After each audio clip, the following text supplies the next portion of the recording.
Turbūt pastebėjote, kad kai mes sergame, gulime lovoje, be energijos, kamuoja skausmai, ar netgi laukiame operacijos, kuri neaišku, kuo pasibaigs. Tai tokie gyvenimiški dalykai kaip santykiai, finansinė gausa, mūsų svajonės, norai praranda bet kokią prasmę. Noriu pristatyti Jums garso kodų metodą, kuris yra puikiai tinkamas gydyti ligoms. Kas tai yra?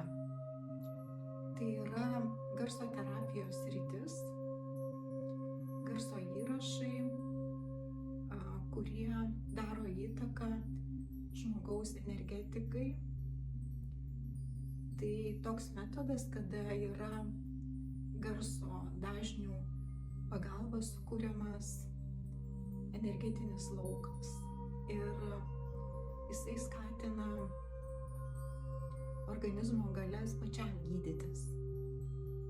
Tai yra daro įtaką hormonų sistemai, visai imuniniai sistemai ir be abejo žmogaus psichikai. Šie garso kodai, jie apeina žmogaus loginį mąstymą, protą ir pasiekia pasąmonę. Pradžioje garso kodų skamba intencijos, kurios nukreipia žmogaus mąstymą teigiamą linkme, pozityvia linkme. Tai, ką gali protas suprasti, kontroliuoti.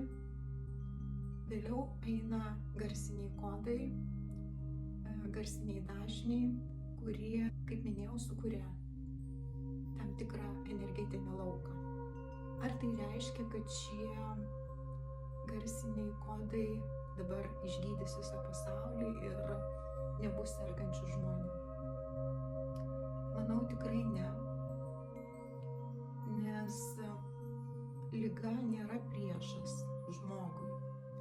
Ir tokia, kokia yra žmonių sąmonė, tai ligų mums tikrai reikės kaip tam tikros naudos, kada yra paskatinimas žmogui keisti mąstymą, keisti elgesio įpročius, keisti tą vidinį požiūrį tokį į pasaulį. Dažnai mums ligų reikia kaip budintojo, eiti savo sielos keliu. Ligų mums reikia kartais artimiem žmonėm, aplinkiniam, kad padėtų jiem pabusti ar per globą išmoktų mylėti. Taip, kad tai nėra šis metodas tiesiog 100% išsigelbėjimas. Man jis yra be galo didelės vertės todėl, kad jis nepalieka šalutinio neigiamo poveikio.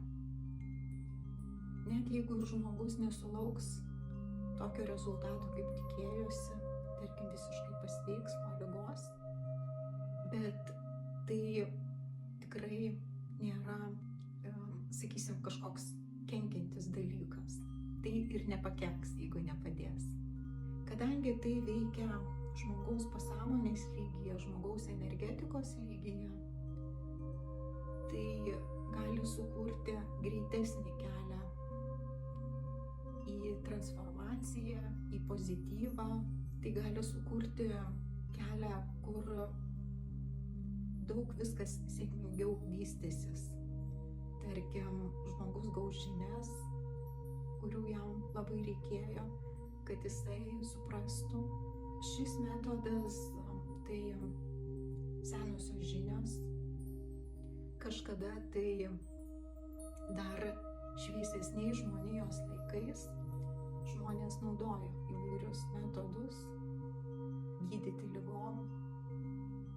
Mes dabar išgyvename pačius tamsiausius žmonijos laikus, todėl taip labai reikalingos tos žinios pabunda.